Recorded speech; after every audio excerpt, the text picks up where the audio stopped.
નમસ્કાર, આપ જોઈ રહ્યા છો spark today news. Nadiad Petlad road પર ગેન્ટ્રી ગેટ તૂટ્યો છે। નડિયાદ પેટલાદ રોડ પર પીપલક ગામ પાસેની આ ઘટના છે। ભારે વાવાઝોડું અને ભારે પવન ફૂંકાવાને કારણે અચાનક જ એન્ટ્રી ગેટ તૂટતા નડિયાદ પેટલાદ હાઈવે બંધ થઈ ગયો। બનાવની જાણ થતાં જ ફાયર બ્રિગેડની ટીમ પહોંચી ગઈ। નડિયાદના ધારાસભ્ય પંકજ દેસાઈ, નડિયાદ કોર્પોરેશનના અધિકારીઓ અને ટીમ ઘટનાસ્થળે પહોંચી ગયા। વાવાઝોડામાં એન્ટ્રી ગેટ તૂટતા નડિયાદ પીપલક ચોકડી સુધીનો હાઈવે બંધ થઈ ગયો। ઘટનાની જાણ થતાં જ ધારાસભ્ય પંકજ દેસાઈ ઘટનાસ્થળે પહોંચી ગયા હતા। હાલ ગેટને સાઈડમાં કરવા અને હાઈવેને ચાલુ કરવાની કામગીરી શરૂ કરવામાં આવી છે। હજુ પણ ભારે પવન ફૂંકાઈ રહ્યો છે નડિયાદમાં અને વરસાદ વરસી રહ્યો છે। નડિયાદના ધારાસભ્ય પંકજભાઈ દેસાઈએ સૌને અપીલ કરી છે કે લોકો કામ વગર ઘરની બહાર ન નીકળે।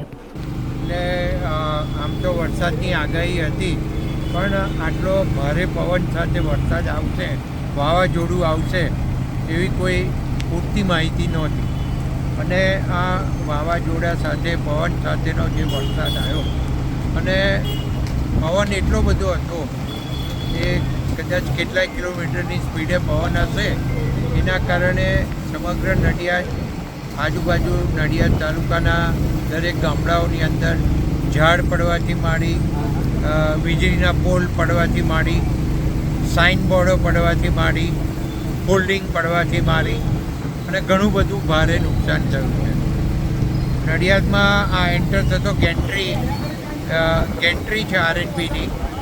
આ આરએનબીની ગેન્ટ્રી એટલી હેવી છે, અહીં આ પોલ દેખાય છે, એટલો હેવી પોલ છે કે આ પોલને પણ આ વાવાઝોડું લઈને નીચે વાળ્યો છે અને આ બોર્ડ આખું ગેન્ટ્રીનું નીચે પડી ગયું છે।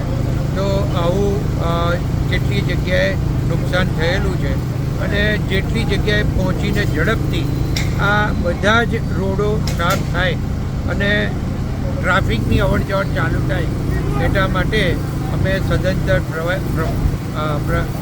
પ્રયાસ કરી રહ્યા છીએ।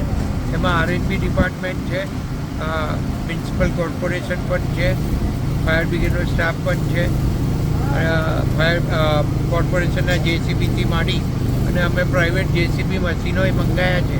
એટલે જેટલી જગ્યાએથી જે રિક્વાયરમેન્ટ જરૂરિયાત આવશે એ પ્રમાણે આખી રાત અમે કામગીરી ચાલુ રાખી અને બધા જ રસ્તાઓ ચાલુ થાય, ગામડાઓના ઇન્ટિરિયર રોડ પણ ચાલુ થાય એવી વ્યવસ્થા અત્યારે કરી છે।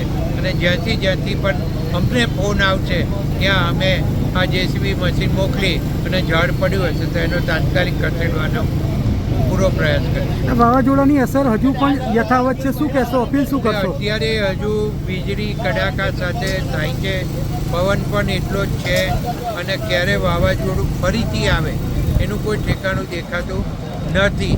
તો આવા સંજોગોની અંદર લોકો ઘરની બહાર ના નીકળે અને ટ્રાફિક રોડ ઉપર ના કરે અને પોતે પોતાના ઘરમાં જ રહે એવી અત્યારે સલાહ આપવામાં આવે છે। અને આપ સૌ ઘરે રહો, સેફ રહો એવી આપ સૌને વિનંતી પણ કરું છું।